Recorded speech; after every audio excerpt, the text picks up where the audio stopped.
If you've ever been on the campus, it's about 10 miles off of I-84.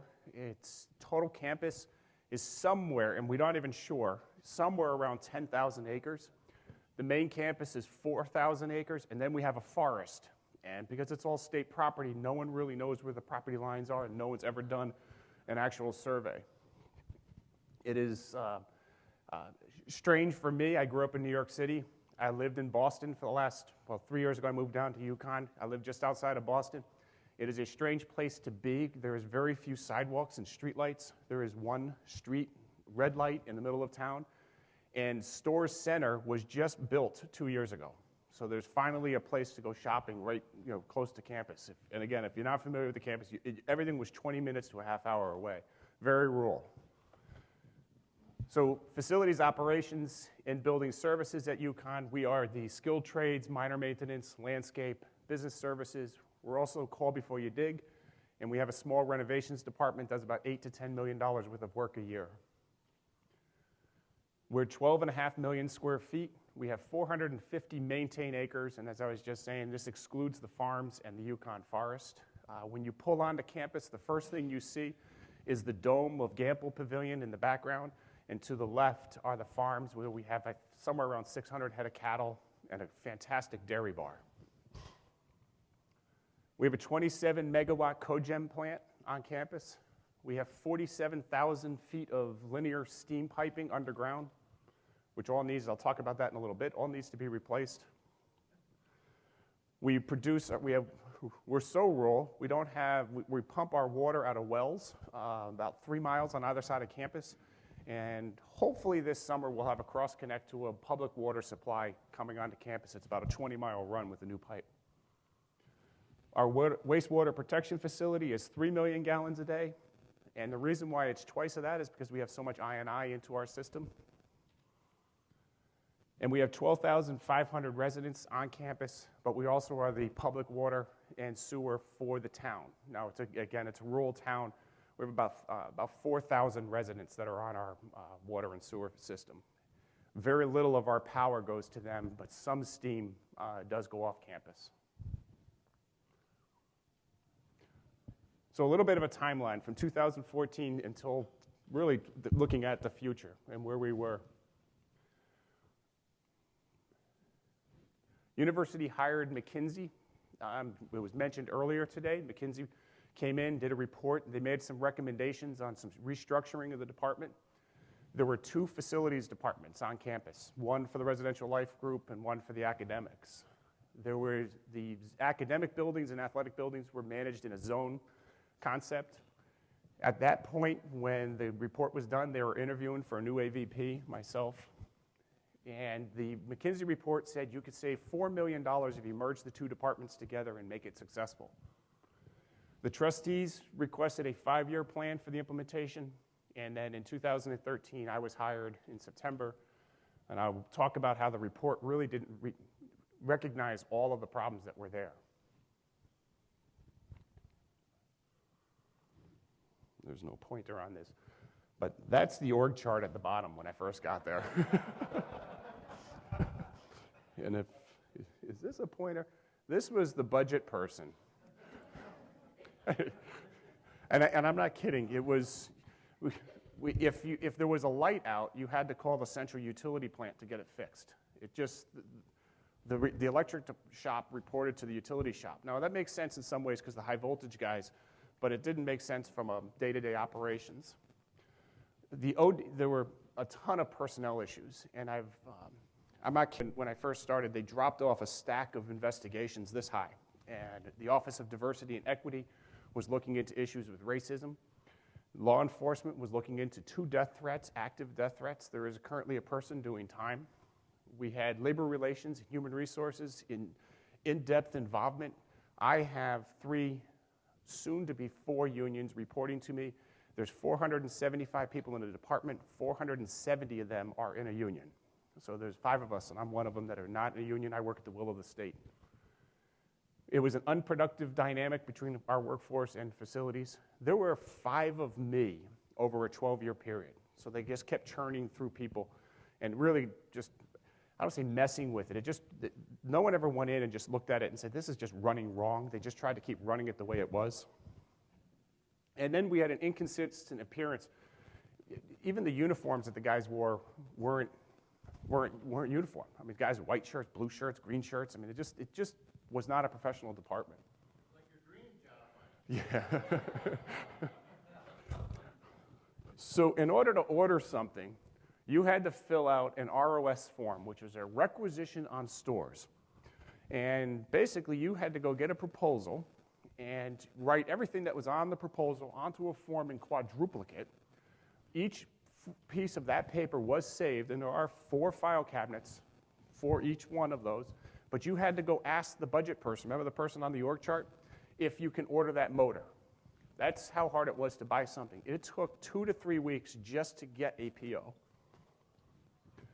Our payroll process was just as inconsistent. We had no financial statements. We currently have about $120 million operation, and that includes utilities. I'll show you some numbers in a little bit that are a little different than that. But I couldn't get an accurate financial statement of where we're at, and I couldn't even get a roster of how many people worked for me. Of the 375 people that work that are sort of the blue collars, the workers, the tradesmen, they work for the state of Connecticut. They don't work for UConn. So we're dealing with a statewide union in that aspect. Fiscal accountability was not assigned to the directors or to the managers. It was all one up to the one woman who was in charge of budget. And there were no KPIs. And there's nothing. We have FAMOUS as our work order system. No one had run a report on performance. Our backlog was somewhere around 10,000 work orders when I started. We had a problem with who pays for what. So I know a lot of schools, you pay for your services. UConn had a pay for services, but then they cut everybody's budgets, or budgets were reduced. So everybody was out to basically rip off each other. So we were out. There was one that was a great one. We were installing this neat technology in one of the rotundas of the building. We bid $6,000, and $24,000 later we weren't done. And the guys didn't seem to think that that was a problem. So that obviously led to adversarial relationships between a lot of departments. We had a very poor reputation. Our backlog was huge. There was no urgency to reduce it. And we had misguided priorities at every level, from the directors on down. We have an infrastructure that is deteriorated. As I mentioned, our entire steam plant has to be replaced. We only get 40% of the condensate back to the buildings.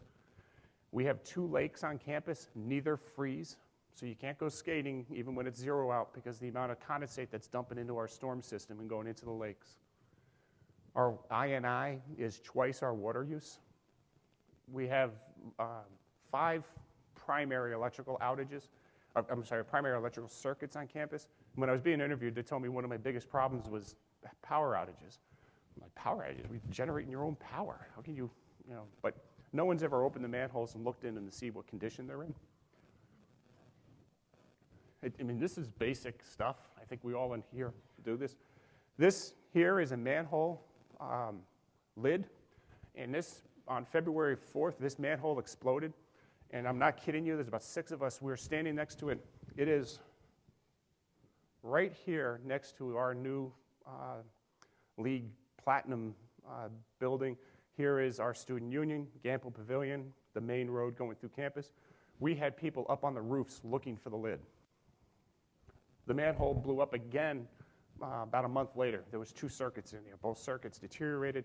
The reason why it deteriorated is there's a steam line that goes through here that had failed and overheated the insulation on the wires. So things aren't all that bad. We had some help coming.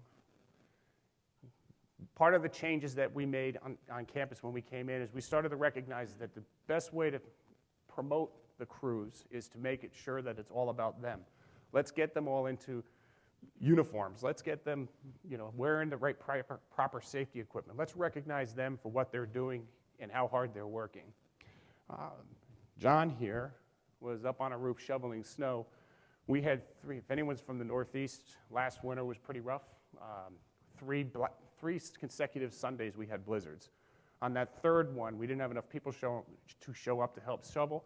We were all out. I was out shoveling. I was joking. I was the most expensive snow shoveler on that campus for the day.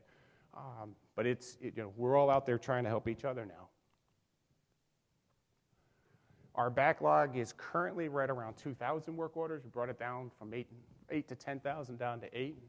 We have 60% of our management staff is new, and the other roughly 30 to 40% have been reassigned into new roles and responsibilities. We implemented a dress code. These hats here, on the side here says service first. Everybody got one of those. We all got windbreakers for the managers that are responsible to be out there during the winter. They got nice jackets. All of our managers, now the expectation is that they put on a tie. I wear a white shirt all the time. It's not it's convenient because your white shirt goes with anything. So I have 16 white shirts and 9 pairs of slacks. Brown shoes, brown belt, black shoes, black belt. I mean, I can get up in the morning, dress myself. It's really easy. And I don't know how many ties I have. And I just got to worry if it's a board meeting not to wear the red one because it's all the politicians there. But it really was just trying to set the example. Let's be professional here. And we revised our custodial service plan and brought the group in-house. So when we merged the 2 departments together, we were overstaffed on the residential side. They always had money. They didn't care about their budgets. Instead of laying people off, we just blended them into the academic buildings, reduced the size of our contract, which obviously the union loved that. They ended up, bringing an outside contractor out, which started the motivation. It just started the cycle of bringing the department around and bringing it together. I think I use the word collaborative and cooperative almost daily. It is written on the wall in the offices, so the office got renovated with our own people. There are slogans like this on the wall. I was a college athlete, so this type of thing is familiar. Some people joke that the office looks like a locker room, but in one hand, it's fine. These are 2 of our best HVAC mechanics. We have started to have constructive relationships between our staffs. We have staff meetings with our supervisors. That's not just about bitch sessions anymore. It's about safety and progress. We have collaborative meetings with our labor relations and human resources and our union. It's not a great time in Connecticut to be, the budgets are being cut again, and there's all sorts of problems. And all the unions in Connecticut, the contract expires July 1. So the governor, 4 years ago, put everything into what's called the CBAC agreement. So we have, I think there's a total of 11 unions, but the 5 on UConn campus, the 3 to 4 that report up to me all expire, and they're not going to get anything. I mean, the budgets are in tough shape. But we've improved our customer service. We got rid of the billing for service model. Basically, the way we're looking at it is I own the facilities maintenance to all of our buildings. If you could pick the building up and shake it, if it falls out, it's the department's expense. If it stays in the building, it's my expense. Don't worry about it, we'll take care of it. So everybody thought I was kidding when I started trying to implement this, but it's a single one-page policy, just very succinct and neat. There are gray areas on that, and I'll take anybody that has research facilities, the minus 80s and the minus 40s, some of those are attached, some of them aren't attached. You figure it out. In the grand scheme of things, it's not that big. But we got rid of the who pays. Permanent budget has since been transferred into my area. We were doing it for the first 2 years with SLAs. We now have a standard service level agreement with the university as a whole, and our budget has been, it's now perm budget. We established these, these customer advocacy forums. So our athletics department didn't like the services they were provided by facilities. So once a month, we sit down with athletics. I bring all my managers, they bring their managers, we sit and we go through. How did we do?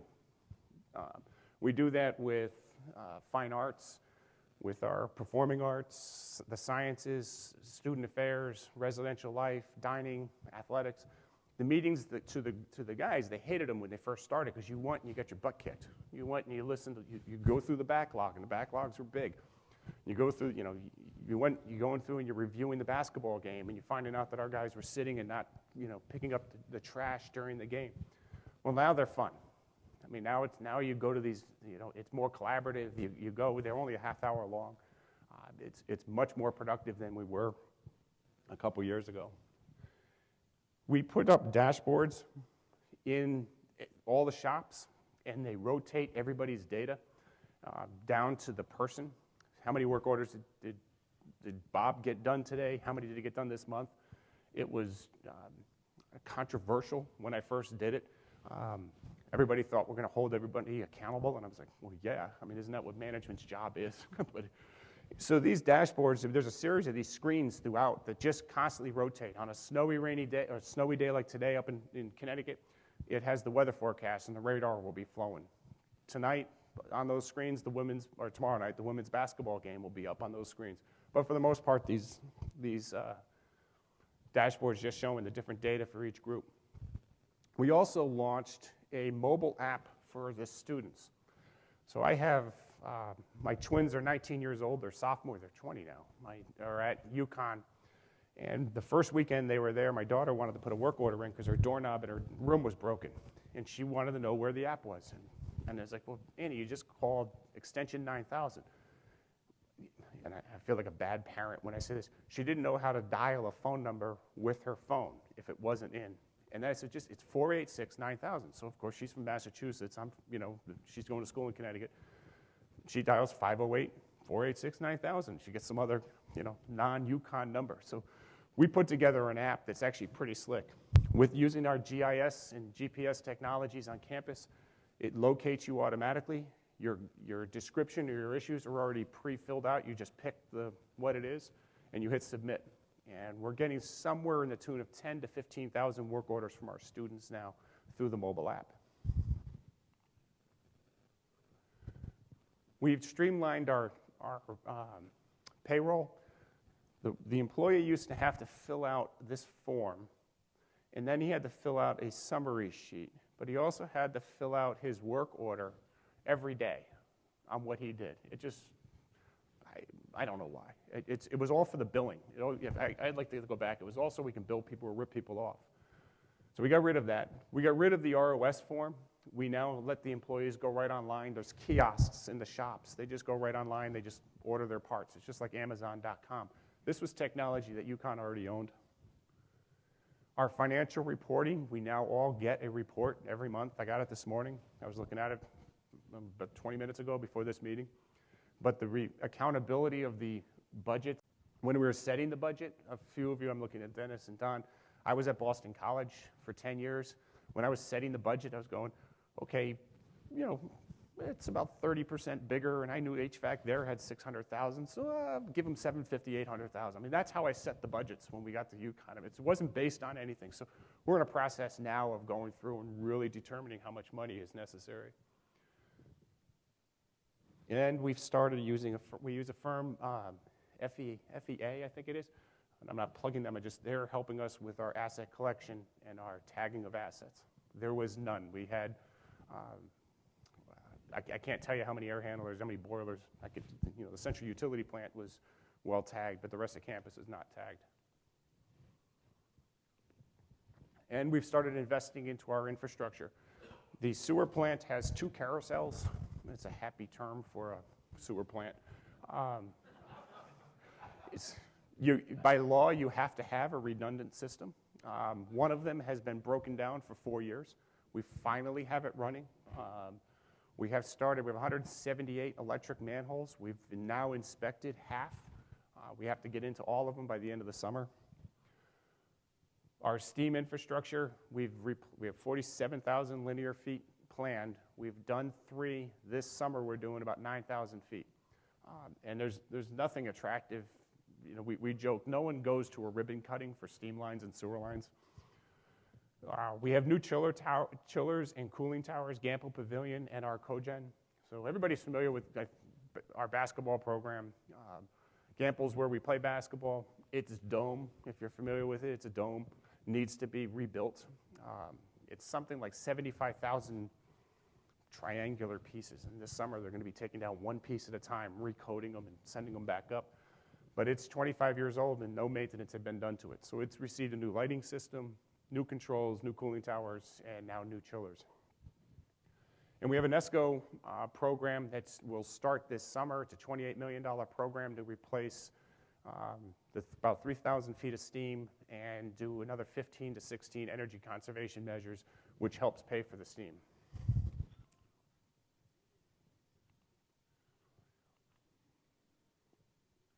So what do we still need to do? We need to continue promoting professionalism. If you don't stay on it, they want to revert back. And I've seen this. They go time and time again. That's why I wear the white shirts. I put the jacket on, even if it's 80 degrees out. And the guys think I'm crazy sometimes when I do it. But you have to do it. We have to, be the leaders of this department and try and turn it around. We will have about half of our buildings inspected and tagged for our assets.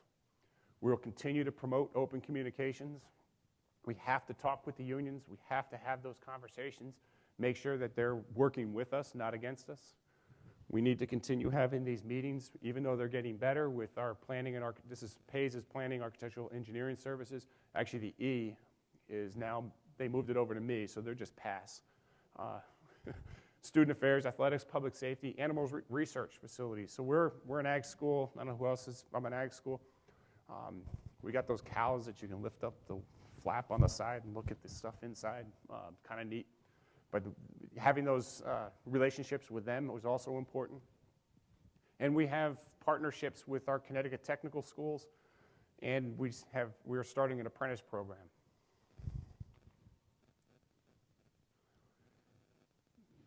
I didn't have the form, but in order to get a PO for a project that is state funded with DM funds, there was 37 signatures on it. I had to sign it 3 times. There's still some forms I have to sign 3 times, and a little bit. I'm Peter Michael Jednak. I go by Michael, so I sign Peter Jednak, Mike Jednak, and P. Michael Jednak, just so the auditors can give me a hard time.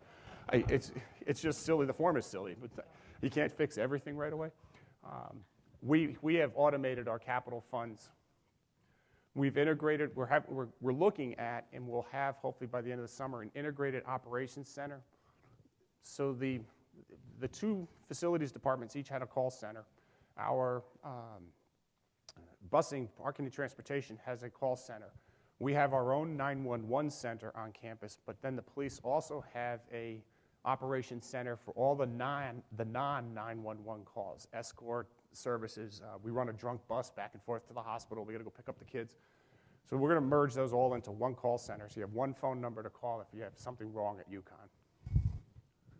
And we're doing a $3 million project this summer. We're going to, with the ground penetrating radars, and do a full GIS survey of our utilities. It's almost weekly where the guys are out there, you get everything marked and they're still hitting stuff. It's just the maps and the work done over the years has just not been tracked properly.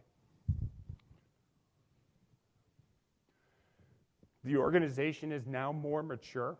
I wanted to go right in and get some of these bigger projects going, but there was no way I could really start that until I had the right people in place. We are done our 2nd year with Sightlines. The first year I did it, I kept the information private or confidential.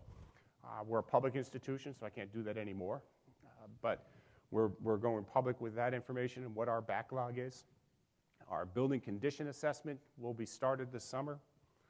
We have I formed a planning group. So I have 4 facilities planners that are working on a 5-year plan. So I'm kind of looking at the deferred maintenance on campus at 3 levels. You get sort of that sight lines, your buildings are so old and they're worth so much, here's an amount of money. Then you do your building condition assessment, which is your engineering look at it, and then you have the guys. The guys that are on the boots on the ground, they're going to go out and they're going to tell you what's wrong also. All of those will inform the story for the trustees. We have the GIS utility mapping going on, and then we're going to do a hardscape study. We have the early GIS information. We have 75 miles of walkway on campus. That's enough to get from Stores to Boston, and about half of it needs to be replaced because of all the salt. The university banned the use of sand on our sidewalks about 6 or 7 years ago during the winter because the sand gets into the streams. Okay, I understand, but the salt's even more detrimental to it. So we're trying to get them to look back at that policy. But here's how it all comes together. Our work order production per guy is up 53% over the last 3 years. It's still not great numbers, and I kind of blurred this out on purpose, made it small so you guys can't compare. But it's still 53% gain. And our custodial operations, it's essentially 63 people we've been able to get. We are currently cleaning at about 37,500 square feet per person, which is industry standard. That's pretty good. Where we were down around the 29,000 range there. These numbers here make it hard to argue. You can't say you can outsource and be able to save money on people. You can outsource and save money on benefits. Now the decision becomes different. We did this all with a few cuts. So the first cut was the department was historically $2 million to $3 million over budget. The last 3 years we came in at budget or under. We had the billing reductions because we weren't billing anymore, or billing much less at $1 million. And then I had a $2.3 million cut and a $2.6 million cut, a total of roughly $8 million. Personnel costs are $54 million, and I have fixed costs at about $21 million. So I have about $13 million to play with on an annual basis. Total facilities operations budget is about $90 million. Throw utilities on there, that puts you up around the 120. The proposed cut for fiscal 17 was 2.6. It actually ended up being 4. So I've given back about $14 million in 3 years, yet we've still been able to have these types of changes. So it's a pretty remarkable to see the way the crews respond. If you just treat them like people and you treat them professionally, they do have a tendency to respond. The $14 million cut was also this past year matched with a $5 million add. So I'm being reduced on my operating side, but my capital or my plant fund side has also gone up. So I have more money to get things done. I have less money to pay people. So it's this kind of a neat blend. This is about as far as I think I can go, and I've told the university this. I don't think there's any more money to squeeze out. You're really getting into changing your services. We're going back to, cleaning offices once a month type of thing, and no one wants that. So this is a slide that I use to show everybody how it all comes together.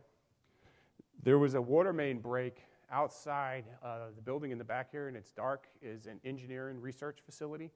A 6-inch water main broke during a snowstorm. We called the truck over to throw some ice melt down once we got the water isolated, and as he was driving down the road, he fell into the sinkhole. The road hadn't failed yet, but everything underneath was undermined. We put about 3,000 gallons of water and silt through the research facility. This was a Saturday night, I think 2 o'clock in the morning. 8-inch snowstorm. I forget the date. Anyone from the Northeast? It was sometime in January.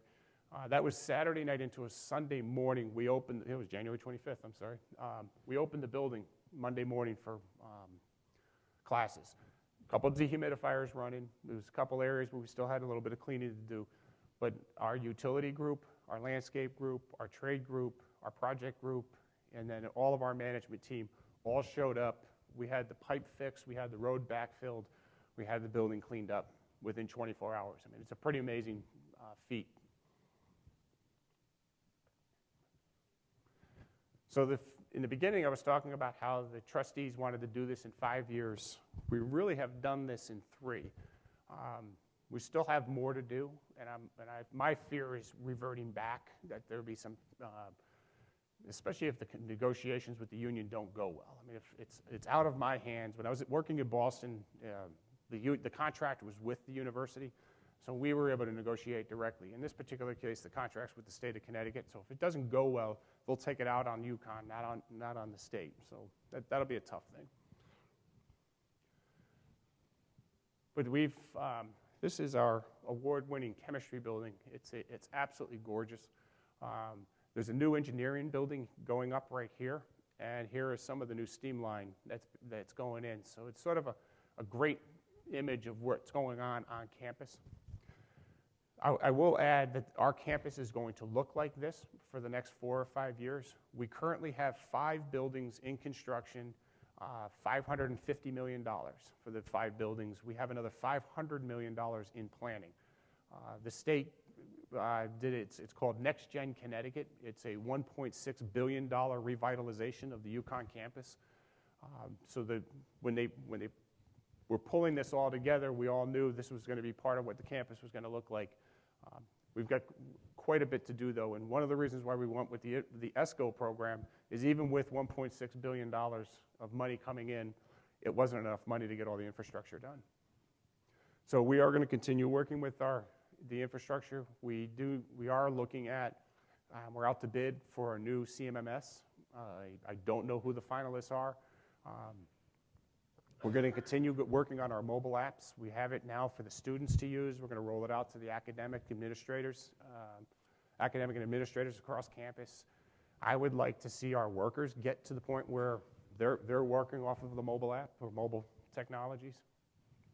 We really need reliable and consistent budgeting, and I think everybody here will agree. We all need more money, but as long as the amount of money is the same, year to year, you can at least put a plan together. I spent the last 3 months trying to figure out how to cut the budget. And that was, instead of trying to figure out how to run the department more efficiently, we were trying to figure out how to cut. We were able to do it, and we got creative, and then the school got creative with how they're going to fund some other things.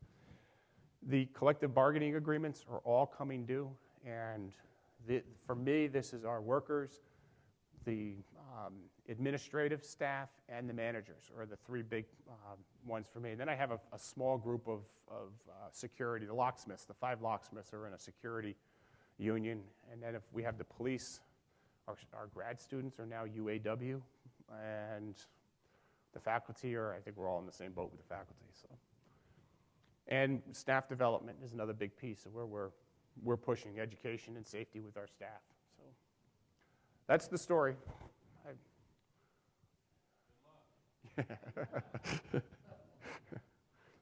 Questions? Don? I think you explained it with your budget slide later, but if you went through that, I was thinking you went into probably not a pristine situation, it sounds like. But then it sounds like you were able to spend money. Small things, uniforms, bigger things along the way as well. How did you get that funding influx, and was there one? There wasn't any new money that came in. It was different areas of savings, different savings initiatives we put in place. We had a couple guys that were equipment junkies. I have 178 trucks, and I have 85 eligible drivers. 2 trucks per driver, that's great. And just things like that. I have the landscape crew has 3 high aerial bucket trucks, and they have 2 arborists. So it's just, we have multiple street sweepers. We only use 1. So a lot of this, we stopped buying things we didn't need, and we started fixing things. And that's always been, right before I came down here, the budget's looking good right now. I says, here, let's free up $1 million, but give me a list of things we're going to fix. Don't give me a list of things you want to buy. And I think that's been a big way to get some stuff done. So.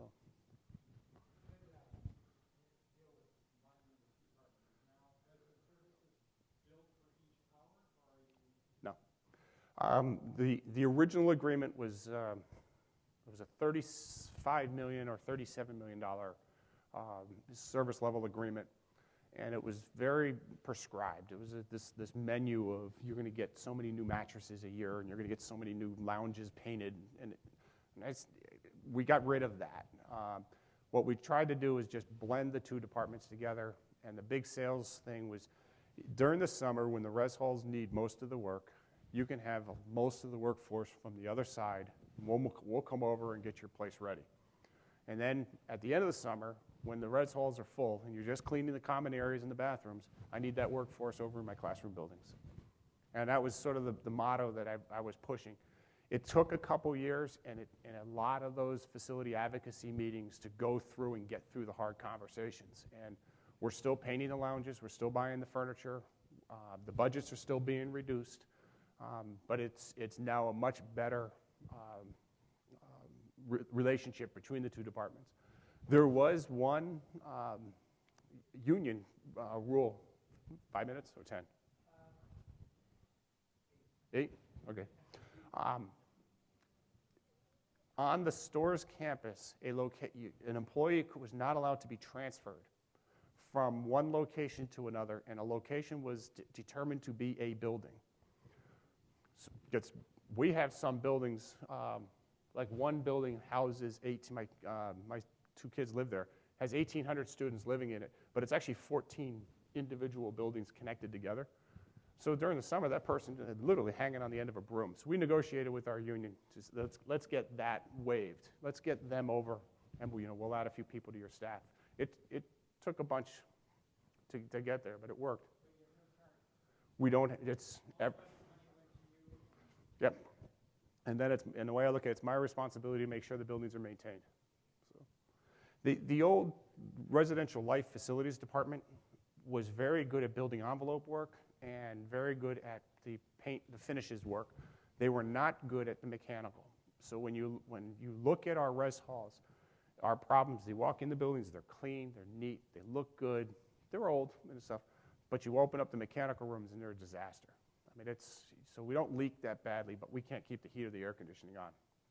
So now I think the relationship, the blending of the two departments has helped.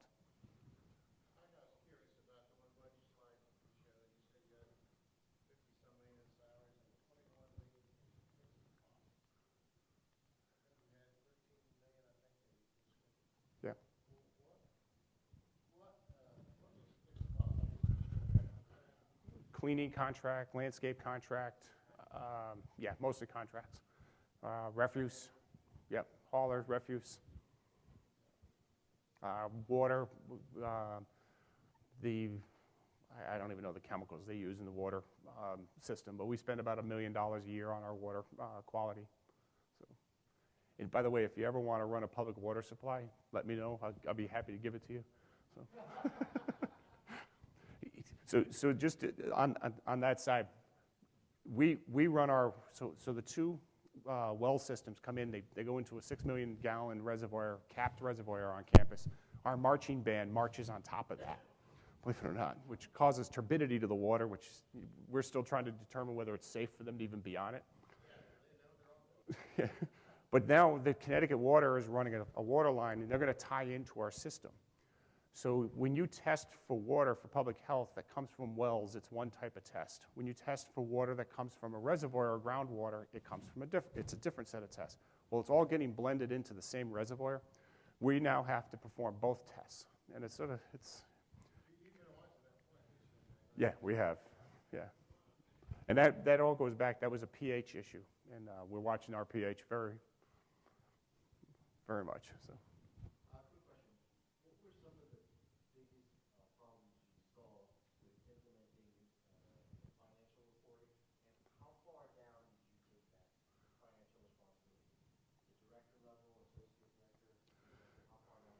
So what we did was formed a budget or business services department. So you go back to the org chart. There was no one in charge of budget. So there's now an org chart. There's a person in charge there's a director of business services. She takes care of all of the finance, all the human resources, hiring, and knows all the union rules. She has hired a few accountants, and we started producing financial statements for the directors, but the accountability of your budget falls to the manager level. So director, just in our structure, because it's a little bit different, you have the director, associate director, manager, supervisor. Our supervisors are in the same union as our workers, so I kept it away from them. I kept it at the manager level.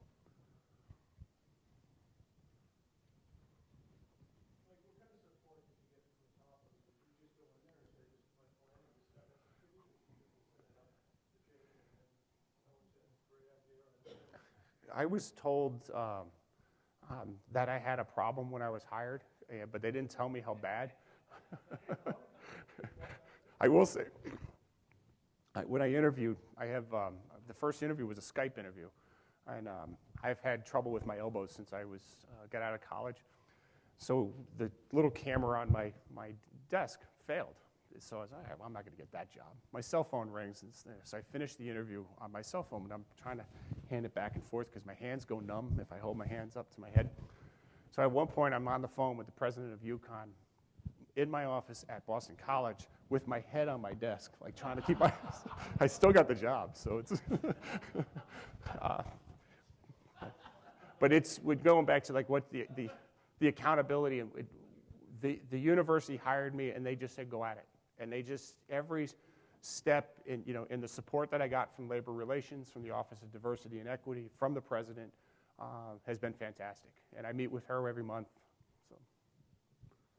Like with the study that was done before you got there, okay, had it not been for that, would have been a bit longer curve in figuring out what was going on, what needed to be done? Yeah. Is that real helpful or is it not very much? It was helpful because it gave us the framework, and it laid the groundwork for the merger before I got there, but it didn't give us a lot of how to get it done. I really did use a lot of just my past experiences.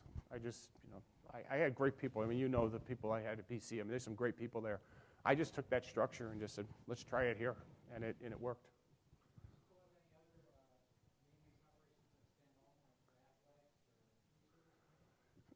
Food service has two general maintainers. We have taken on all of their HVAC and equipment repair. Athletics has field setup. I do, but we handle everything else. The student union, one building, 200,000 square feet. They have, it's the one building we don't touch, and our medical center is separate. I have the regional campuses. There's 6 regional campuses throughout Connecticut, but the medical center is still separate. And I'm not sure I want that either. So, yeah.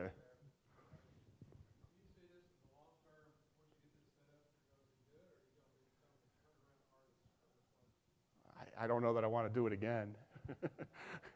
I do see this as a little bit of a trend. What I'm seeing as I'm going to different conferences, that the getting away from billing of services, but also the blending of the facilities departments seems to be a trend.